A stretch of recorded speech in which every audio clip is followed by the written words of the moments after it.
Thank you for watching Deeper Than Red. Make sure to hit the subscribe button and the notification bell when new episodes are released. Every last Wednesday of each month, a new episode will come out. Dapper Dan was born Daniel Day in 1944. He grew up in Harlem, New York, a place which had a profound impact in shaping his life. Because of Jim Crow, black people from all over the South were migrating to New York. But because of redlining, black people couldn't live anywhere else in the city but in Harlem. And the culture of Harlem was distinguished by how people dressed. Being dressed was an important way for people to elevate themselves, no matter what their economic status was. And Daniel understood poverty. He and his family lived in the tenements, the bottom realm of the inner city. Even as a boy, Daniel used fashion to transform the way people saw him. It was my only gateway for feeling like somebody. Daniel borrowed his brother's clothes before he went to school, and if he didn't let him borrow his clothes, Daniel would sneak the clothes out of the house. Soon, however, Daniel figured out a way to make money to buy his own clothes. He learned everything about hustling from his uncles and cousins. By the time Daniel was a teenager, he earned thousands of dollars a month in betting games. There was an older man, a major gambler named Dapper Dan.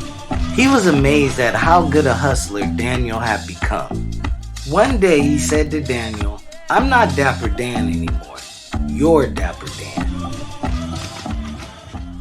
In his early 20s, Dapper Dan was arrested for dealing drugs, and he used prison as an opportunity to get clean. While incarcerated, he began to write essays on Pan-Africanism, and upon his release, he took a tour of Africa, sponsored by Columbia University and the National Urban League. Dapper Dan discovered the unique takes on Western fashion during his time in Africa. He realized that he could make the same things that luxury fashion houses were making, but better. In Dapper Dan's words, he blackenized it. But the fashion world was racist, hostile to black customers, and they refused to sell wholesale luxury goods to him. This didn't stop Dapper Dan. He began teaching himself all he could learn about textile printing, sewing, even learning the significance of the fashion house's logos and why they were important to the black community. Dapper Dan got creative and screen printed monograms of Fendi, Louis Vuitton, and Gucci. His first customers were gangsters who didn't care what the status quo thought about what was and wasn't fashionable. He quickly built a client base that also included hip-hop rap stars and athletes. Dapper Dan created the iconic outfits for Salt-N-Pepa, LL Cool J, and the custom coat for the Olympic runner Diane Dixon. For many years, Dapper Dan fought to make high-end fashion accessible to the black community. But the use of the fashion house's logos led to the police raids and lawsuits, forcing the closure of Dapper Dan's first store.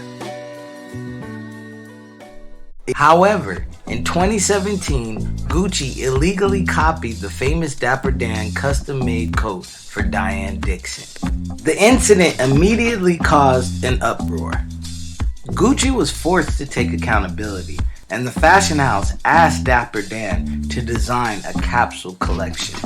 In 2018, the company sponsored a new appointment-only atelier in Harlem, a tribute to Dapper Dan's original boutique. Today, Dapper Dan still lives in Harlem, continually reinventing himself and launching new endeavors.